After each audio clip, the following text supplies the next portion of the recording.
Madam, madam.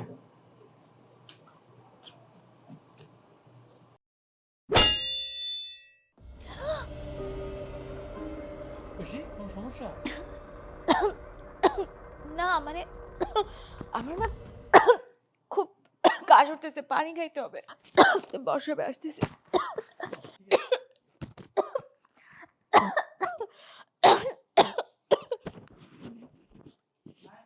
Fahim, তুই আমাকে কি বলছিলি তখন? আমি বুঝতে পারিনি। ম্যাডাম, স্যারে একটা মায়ের লগে ভিডিও কলে কথা কইতাছিল। আপনি যখন বাড়িতে থাকেন না, তখন ওই মেয়েটারই স্যারে বাইক লই আই। হ্যাঁ, এই তোর মাথা ঠিক আছে? তুই কার সম্পর্কে কি বলছিস? ম্যাডাম, আমি একদম সত্যি কইতাছি। আর ম্যাডাম, আমার কথা যদি আপনার বিশ্বাস না হয়, তাহলে আমি যা কই আপনি তা কইরেন। বল।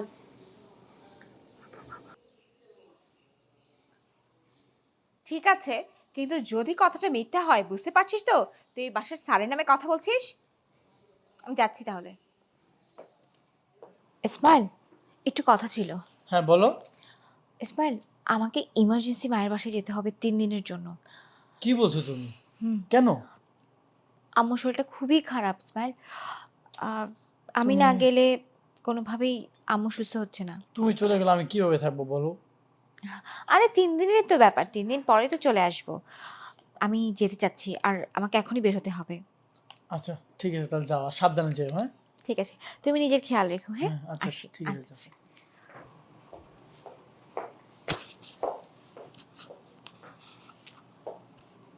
হ্যাঁ হ্যালো জান, শোনো, এটা খুশির খবর আছে।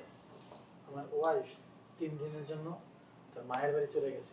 তুমি এক্ষুনি চলে আসো। হ্যাঁ, দুজনে মিলে একটু romance করো। ঠিক আছে, আসো। ওকে।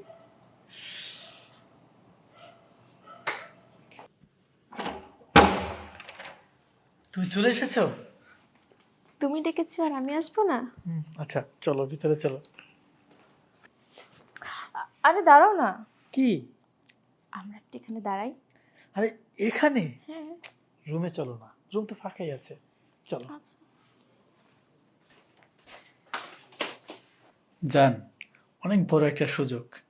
এই সুযোগ বারবার আসে না। আমার বউ তো 3 দিনের জন্য বাবার বাড়ি চলে গেছে। অনেক, ভালোই হয়েছে গিয়েছে। হ্যাঁ অনেক মজা করব, কি বলো? একদমই তাই। আর চলো না আমরা একটু রোমান্স করি। চলো শুরু করা যাক। কিসের রোমান্স? কি মনে করছস তুই একাই চালাক? আর কেউ চালাক না? না বলছি আর বিশ্বাস করছস না? দিনের পর দিন ঠকাইতেছিলি, আর কত এবার ঠকাস করা উচিত। বিয়াদব ঐশী? বেঈমান বিশ্বাসঘাতক, কেমনে পারলি? আমি নাই বাসায়, আমি কি বলে গেছিলাম? আমি আমার বাবার বাড়ি গেছি, আর এই সুযোগে এই মেয়েটারে নিয়ে এসে বাসায় ফসরসি করস না? এগুলো করস বাসার মধ্যে আমি বাসায় না থাকলে? ঐশী তুমি, তুমি না তোমার বাবার বাড়ি গেলা? আসলে আমি বাবার বাড়ি যাই না। আরে আমি বাসায় না থাকলে তুই এগুলোই করস না? এরকম মেয়ে মানুষ নিয়ে এসে বাসার মধ্যে ফসরসি করস। ছি, তার মানে ফাহিম যা বলছে সেটা একদম সত্যি বলছে। আমি আর বিশ্বাস করতে পারতেছিলাম না ওর কথা। আমি ভাবতেছিলাম তুই কখনোই এমন করতে পারছিস না। হ্যাঁ, তুই অন্ধের মতো বিশ্বাস করি। ঐশী, তুমি সামান্য একটা কাজের ছেলের কথায় তুমি আমাকে অবিশ্বাস করতেছো, আর তুমি জানো ও কে? থাম তুই! লজ্জা কর না এত বড় মিথ্যা কথা বলস? হ্যাঁ, আমি বাসায় নাই আর এসব ফষ্টি নষ্টি করস মেয়েদের সাথে। কাজের ছেলেটা ধরাই দিছে, তোর লুচ্চামি ধরাই দিছে, আর ছেলেটা কি এগুলো মিথ্যা বলতেছে? এগুলো বলতেছস? চোরের মার আবার বড় গলা না? এই লজ্জা কর না? বেঈমানের বাচ্চাটাকে কোথাকার, কম বিশ্বাস করছি তোকে। আমি কখনোই ভাবি নাই যে তুই এরকম করবি। ফাহিম আমাকে বলছে, কিন্তু আমি ফাহিমের কথা বিশ্বাস করতেছিলাম না। কিন্তু নিজের চোখকে কিভাবে অবিশ্বাস করি? আমি যখন আইসা নিজের চোখে এগুলো দেখছি না, আমাকে আর কারো কিছু বলতে হবে না। তুই কেমনে পারলি এই জিনিস? একটু কাঁপলো না, বুকটা কাঁপলো না এগুলো করতে আমার সাথে? কি বললি তুই? যে 3 দিন সময় পেয়েছিস, রোমান্স করব, অনেক সুযোগ, বাসা খালি। অবাক হয়ে যাচ্ছি আমি, কিভাবে পারলি? ইস, ফাহিমকে আমি ধন্যবাদ দিচ্ছি।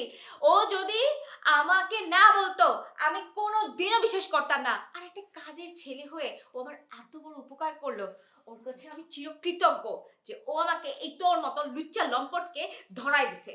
তা না হলে আমি এখনো তোর এই নাটকের মধ্যেই পড়ে থাকতাম। তুই বললি 3 দিন রোম্যান্স, উফ কি সুযোগ।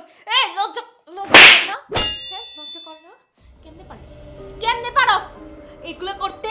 এই খাটটার মধ্যে তো বউটা নিয়েও ঘুমাস, লজ্জা করলো না এই মেয়েটারে আইনা এরকম কাজ করতে এই ঘরের মধ্যে? আর শুধু আজকে না তো, সব সময় এই কাজ করস তুই।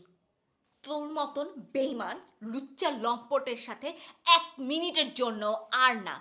তুই যাবি না ঐশী, আমি যাব। ঐশী আমার ভুল হয়ে গেছে, মাফ করে দাও প্লিজ। ছাড়, কিসের ভুল? ইচ্ছাকৃতভাবে যদি কেউ কিছু করে সেটা ভুল না। আর তুই আজকে না, তুই প্রত্যেক দিন এরকম করস যখন আমি বাসায় না থাকি। তোর সাথে 1 মিনিটও না। থাক তুই। প্লিজ ঐশী। ইম্পসিবল, তোর সাথে কোনো সংসারই হবে না। থাক তুই, আমি গেলাম। ঐশী, ঐশী।